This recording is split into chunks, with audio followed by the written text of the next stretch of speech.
Welcome once again, my dear students, and today we are going to study the topic which we had studied earlier.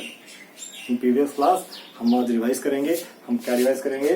Transversal और parallel line का case. Transversal और parallel line का case और उसको आगे extend करेंगे. ठीक है. तो अगर मेरे पास दो पैरेलल लाइन है, ये पैरेलल लाइन है, ठीक, ये पैरेलल लाइन है. नाम दे दिया इसको मैंने M, इसको नाम दे दिया N.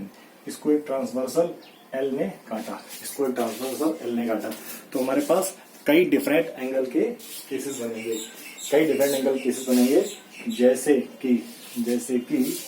जैसे कि ये वाला एंगल अगर मैं A ले लेता हूँ, ये वाला एंगल B ले लेता हूँ. ठीक है. तो एंगल A और B इक्वल है. एंगल जो A है, एंगल A एंगल B के इक्वल है. क्यों इक्वल है? क्योंकि अल्टरनेट इंटीरियर एंगल है. लेकिन अल्टरनेट इंटीरियर एंगल तो अगर ये तब इक्वल होगा जब कब M और N पैरेलल होगी. M ये गिवन है ना, M और N पैरेलल है, और L क्या है? L is transversal.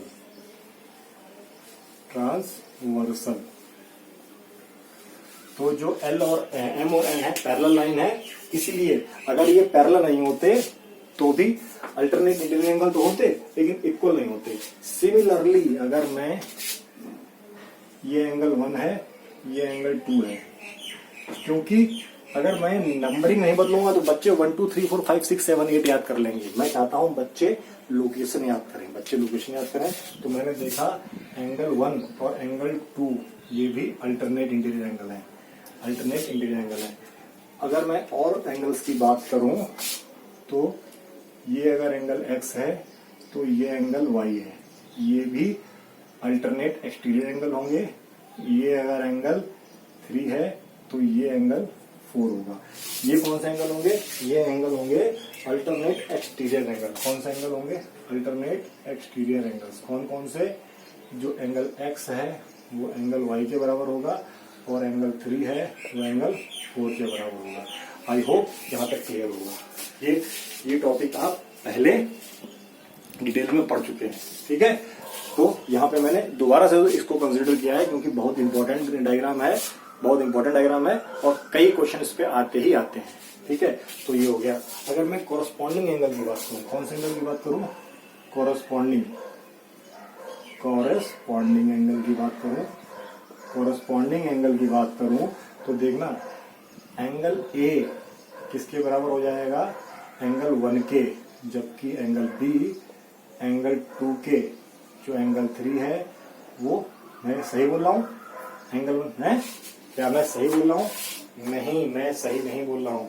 Angle 1 angle 3 के बराबर होगा. एंगल A एंगल 3 के बराबर होगा, और एंगल B एंगल 4 के बराबर होगा, और एंगल 1 किसके बराबर होगा? एंगल X के बराबर होगा, और एंगल Y एंगल 2 के बराबर होगा.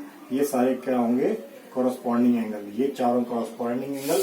ध्यान रखो, कोरस्पॉन्डिंग एंगल एक अंदर का, एक बाहर का, एक अंदर का, एक बाहर का.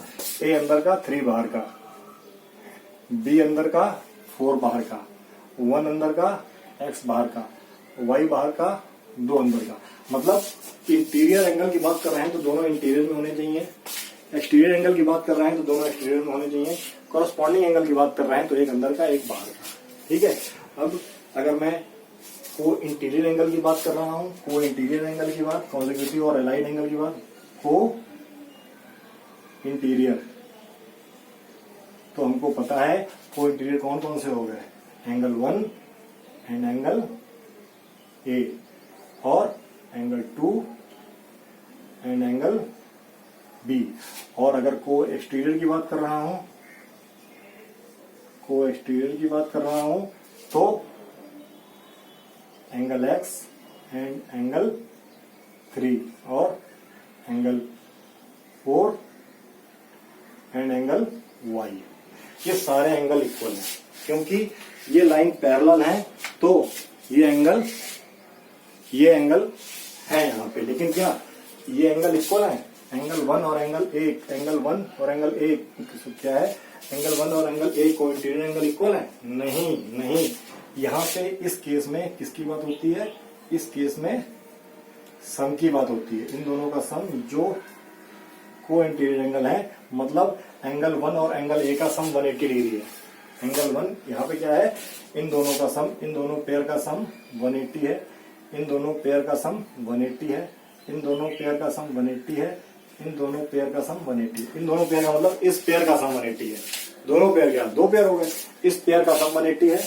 इस पेयर का सम 180 है। इस पेयर का सम 180 है। इस पेयर का सम 180 है। इस पेयर का सम 180 है। तो यहाँ पे ये चीज समझ में आ गई कि कौन कौन सा एंगल बनेंगे। और ये चीज बेसिकली हमने पहले पढ़ ली थी, लेकिन फिर भी रिवीजन के लिए काफी रिक्वायरमेंट है इसकी। ठीक है, तो क्योंकि लाइन पैरेलल थी, क्योंकि एम और एन पैरेलल थे, क्योंकि एम और एन पैरेलल थे, इसीलिए ये सीन क्रिएट हुआ, इसीलिए ये सीन क्रिएट हुआ। लेकिन इसका उल्टा भी है भाइयों। क्या? अगर इसका सम 180 है तो ये दोनों लाइन पैरेलल होंगे। अगर अल्टरनेट इंटीरियर एंगल इक्वल है तो लाइन पैरेलल होंगी। अगर कोरस्पॉन्डिंग एंगल इक्वल है तो लाइन पैरेलल होगी। तो मतलब आगे हम ऐसे यूज करेंगे। अगर क्या यूज करेंगे? अगर लाइन पैरेलल है, अगर लाइन पैरेलल है तो अल्टरनेट इंटीरियर एंगल इक्वल होंगे, अल्टरनेट इंटीरियर एंगल इक्वल होंगे। और अगर लाइन पैरेलल नहीं है, अगर लाइन पैरेलल नहीं है तो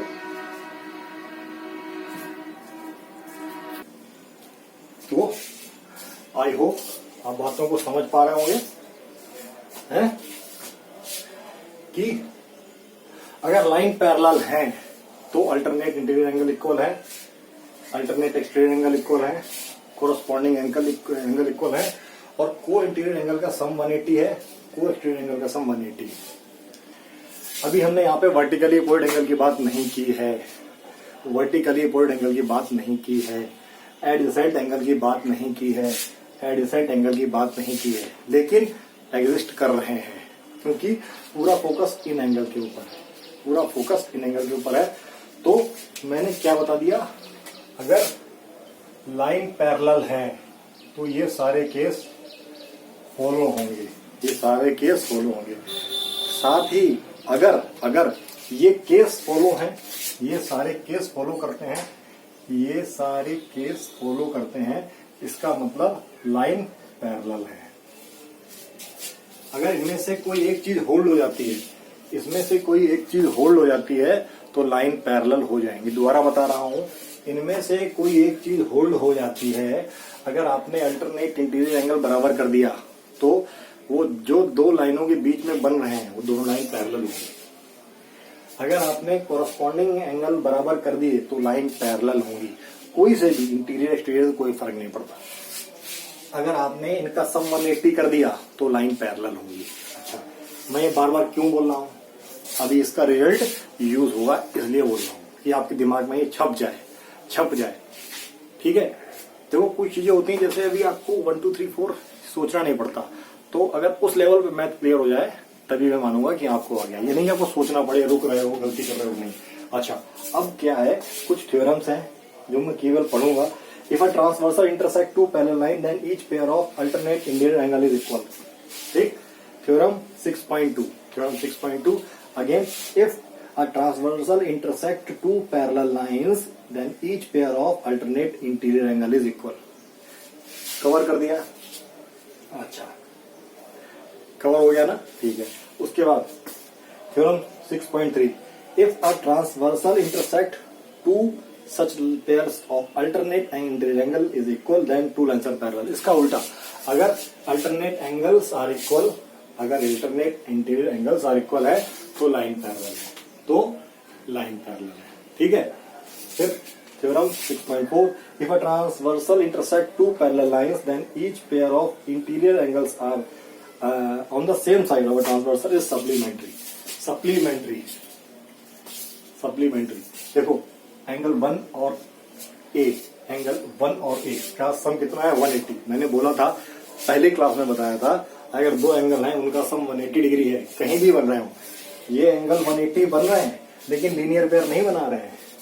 लीनियर पेयर ए, जो लीनियर पेयर है वो ए एक्स के साथ बना रहा है और 2 के साथ बना रहा है। लीनियर पेयर जो ए है वो एक्स के साथ बना रहा है और 2 के साथ बना रहा है। एंगल की बात कर रहा हूं, एंगल की बात कर रहा हूं। एंगल ए लीनियर पेयर 2 के साथ बना रहा है, एक्स के साथ बना रहा है। तो 2 के साथ तो सप्लीमेंट भी है और एक्स के साथ सप्लीमेंट्री पेयर बना रहा है। लेकिन एंगल 1 और ए सप्लीमेंट्री एंगल है क्योंकि उनका सम 180 डिग्री है। ठीक है, ओके। और ऐसे ही 6.5 if a transversal intersect two lines such that a pair of interior angles are on the same side of a transversal supplementary and 2 angles are parallel. इसका उल्टा मतलब अगर इनका सम 180 डिग्री होता है तो लाइन पैरेलल है। आप इसको डायरेक्ट यूज करो, प्रूफ की जरूरत नहीं है, प्रूफ के चक्कर मत पड़ो। बहुत सी चीजें हैं विदाउट, ठीक है, इनको ऐसे ही याद करो, मैंने समझा दिया है आपको ढंग से। अच्छा, अब एक इंटरेस्टिंग चीज हमारे सामने आती है, क्या आती है? Line parallel to same lines, line parallel to same lines. ये 2 लाइन एल और एम पैरेलल है, ठीक है। अच्छा, ये क्या है? अब मैं थोड़ा डायग्राम बदली करता हूं, यही डायग्राम है हमारे पास, ठीक है, यही डायग्राम है। मैंने क्या बताया? Line which are parallel to same lines are parallel to each other, ठीक है। मतलब ये लाइन एम जो है वो एन के पैरेलल है। एक लाइन यहां पर और है, बीच में कहीं भी बना सकते हैं। एक लाइन और है तो मुझे इसको भी एक्सटेंड करना पड़ेगा, इसको भी एक्सटेंड करना पड़ेगा, ठीक है। एक लाइन और है, इसका नाम दे देते हैं लाइन एक्स। ये लाइन एक्स नहीं, लाइन पी, इसका नाम दे देते हैं लाइन पी, लाइन पी। अच्छा, लाइन पी, तो लाइन पी ये एंगल बनाएगी। कौन कौन सा एंगल बनाएगी? लाइन पी एंगल बना रही है सी, एंगल डी, एंगल ई और एंगल एफ, एंगल बना रही होगी। एंगल तो हमने वैसे फालतू में लिख दिए, हमें प्रूफ क्या करना है? हमको ये बताना है जो लाइन जो एम है, अगर हम अब अपना क्वेश्चन बदली करते हैं, ये डायग्राम खत्म हो गया है, ठीक है, ये डायग्राम अभी खत्म हो गया है। क्या है कि क्या है? थ्योरम 6.6 की बात हो रही है, थ्योरम 6.6 की बात हो रही है। Line which are parallel to same lines are parallel to each other, lines which are parallel to same lines are parallel to each other. क्या है? अब केस क्या बन गया हमारा केस बन गया है, हमारा केस, ये तो पहला केस था जो 2 लाइन का था। जो नया केस है वो क्या बन गया है? जो एम है वो पी के पैरेलल है और जो एन है वो भी पी के पैरेलल है। ये हमारा केस है, ये गिवन है। ये क्या है? गिवन है। थ्योरम 6.6 की बात हो रही है, थ्योरम 6.6 की बात हो रही है। या आप क्या है, हम दिखा रहे हैं कि अगर एम और एम पैरेलल है पी के, ये चीज खत्म हो चुकी है अभी, ठीक है, ये खत्म हो चुकी है।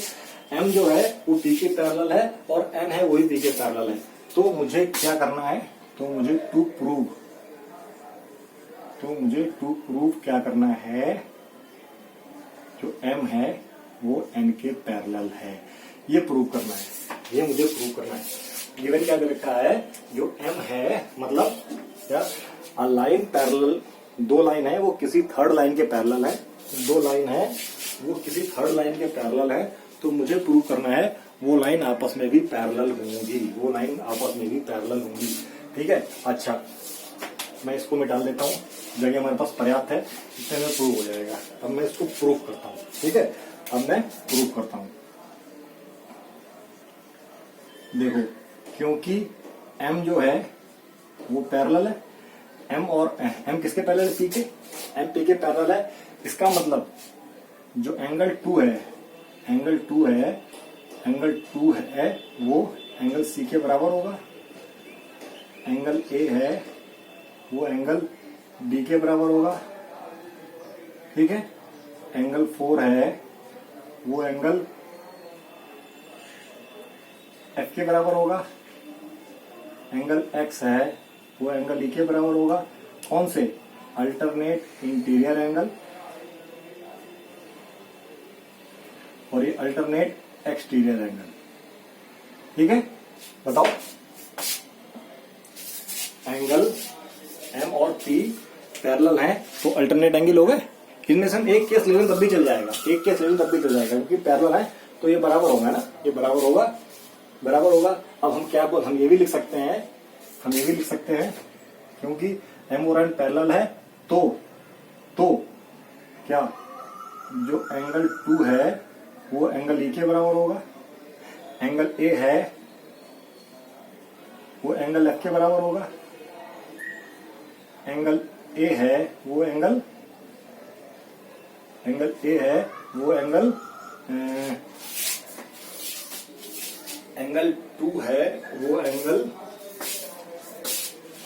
2 है वो एंगल E के बराबर होगा, एंगल A है वो एंगल F के बराबर होगा, एंगल X है वो एंगल C के बराबर होगा, एंगल X है वो एंगल C के बराबर होगा, और एंगल जो 4 है, जो एंगल 4 है वो एंगल D के बराबर होगा। कौन से? Corresponding angle, corresponding angle. मैं सारे लिख के दिखा रहा हूं लेकिन आप एक में ही काम चला लोगे, ठीक है, कुल मिला के, क्योंकि MP पैरेलल है तो ये केस बनेगा कि नहीं बनेगा, ये केस बनेगा कि नहीं बनेगा। और हम ये भी लिख सकते हैं, क्या लिख सकते हैं, क्या लिख सकते हैं, क्योंकि M और M ये पैरेलल है इसीलिए 2 और D का सम, 2 और D का सम भी 180 है और A और C का सम भी 180 है। को इंटीरियर एंगल ये भी लिख सकते हैं ना, ये चीजें लिख सकते हैं, कितनी चीजें लिख सकते हैं, कितनी चीजें लिख सकते हैं, ठीक है। अच्छा, अब यही सारी चीजें भाई, यही सारी चीजें, अब क्या बात है कि अब मैं इसको मिटाता हूं, ठीक है, अब मैं इसको मिटाता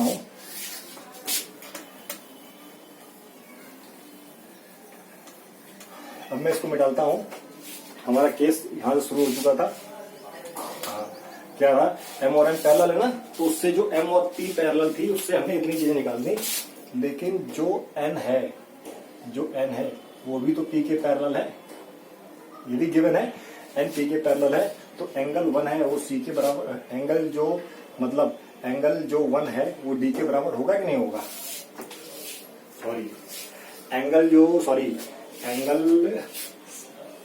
एंगल Y है वो एंगल C के बराबर होगा कि नहीं होगा, ये है, सिंस ये है, इसीलिए जो एंगल Y है वो एंगल C के बराबर होगा, जो एंगल D है, जो एंगल T है वो एंगल 3 के बराबर होगा, जो एंगल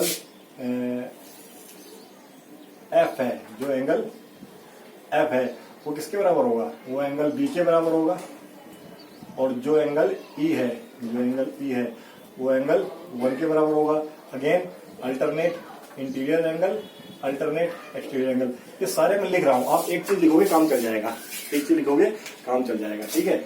और इसी प्रकार कॉरस्पॉन्डिंग एंगल में क्या होगा, जो एंगल Y है वो एंगल E के बराबर, जो एंगल B है वो एंगल B के बराबर, जो एंगल 1 है वो एंगल C के बराबर, जो एंगल 3 है वो एंगल F के बराबर, ठीक है। ये क्या हो जाएंगे, कॉरस्पॉन्डिंग एंगल, ये क्या हो जाएंगे, कॉरस्पॉन्डिंग एंगल, ठीक है। अच्छा, कॉरस्पॉन्डिंग एंगल, सिमिलरली क्या, एंगल 3 और एंगल C का सम और angle Y plus angle D का सम 180 होगा। को इंटीरियर एंगल, हम को एक्सटीरियर एंगल भी ले सकते हैं, अच्छा, अगर मैं इसमें से कोई एक चीज ले लूं, उससे मेरा काम हो जाएगा। क्यों, मैंने केवल ये लिखा सिंस, और केवल ये ले लिया, ठीक है। इसको डाल दिया 1, इसको डाल दिया 2, तो आप देखो फ्रॉम 1 and 2, 1 क्या है, जो 2 है वो C के बराबर है, एंड 2 क्या है, जो Y है वो भी C के बराबर है, देयरफॉर जो 2 है वो Y के बराबर होगा, और 2 और Y कौन सा एंगल बन रहा है,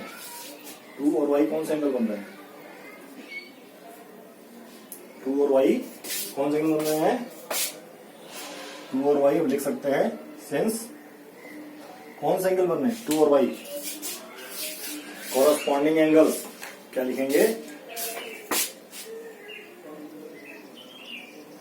corresponding angles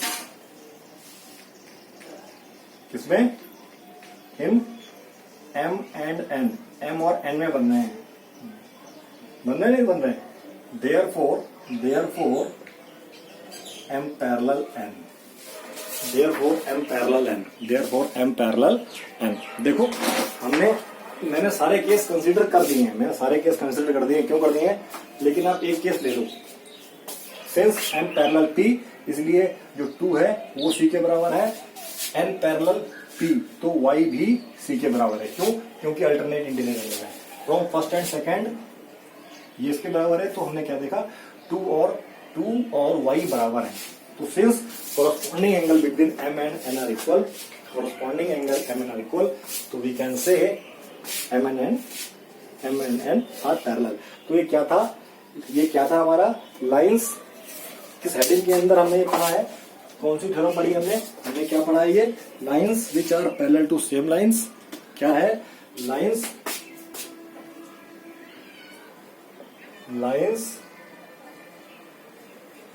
which are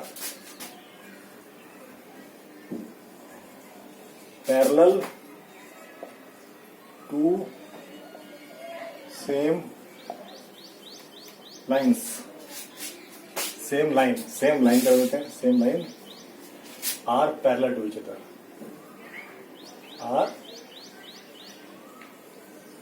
parallel to each other। ये बेसिकली थ्योरम है, कौन सी थ्योरम है, 6.6, कौन सी थ्योरम है, 6.6, थ्योरम 6.6। देखो थ्योरम और क्वेश्चन कोई मतलब नहीं, बच्चे पूछते हैं कि हाँ 6.6 है तो क्वेश्चन ही, पूरा चैप्टर पढ़ा दो, बच्चे बोलेंगे सर आपने थ्योरम तो पढ़ा ही नहीं, थ्योरम है तो क्वेश्चन ही, ठीक है, तो ये क्वेश्चन फॉर्म में आएगा, थ्योरम फॉर्म में थोड़ी ना आएगा, सीबीएसई में मैक्सिमम क्वेश्चन फॉर्म में आता है, थ्योरम फॉर्म में नहीं आएगा, थ्योरम फॉर्म में नहीं आएगा। क्या आएगा, prove that the line which are parallel to same line are parallel to each other, question form में आएगा, थ्योरम फॉर्म में बहुत कम आता है, आएगा prove that the lines which are parallel to same line are parallel to each other. तो हमने क्या देखा कि 2 लाइन थे वो आपस में पैरेलल थी, 2 लाइन थी, 2 लाइन आपस में पैरेलल कब थी, जब एक लाइन m p के पैरेलल है, n p के पैरेलल है, m p के पैरेलल है, n p के पैरेलल है, तो m और p पैरेलल है, ये सारे केस बने, n और p पैरेलल है, ये सारे केस बने, लेकिन मैंने बताया था आपको केवल एक केस बनाना है और सॉल्व कर देना है, पेपर में सारे केस नहीं लिखने हैं, ठीक, सारे केस नहीं लिखना है, और फिर जो केस आपने चुना है क्या लिखोगे, फ्रॉम 1 and 2, ये since corresponding angles between m and n are equal, therefore m is parallel to n, m is parallel to n, ठीक है। आई होप आपको समझ में आ गया होगा, तो मिलते हैं नेक्स्ट वीडियो में, till then bye bye, keep watching, keep studying, stay home and be safe. If you have got any problem, please call to me. You can only raise your aptitude in mathematics if you solve good quality question. There is no other way. Mugging mathematics is not solution.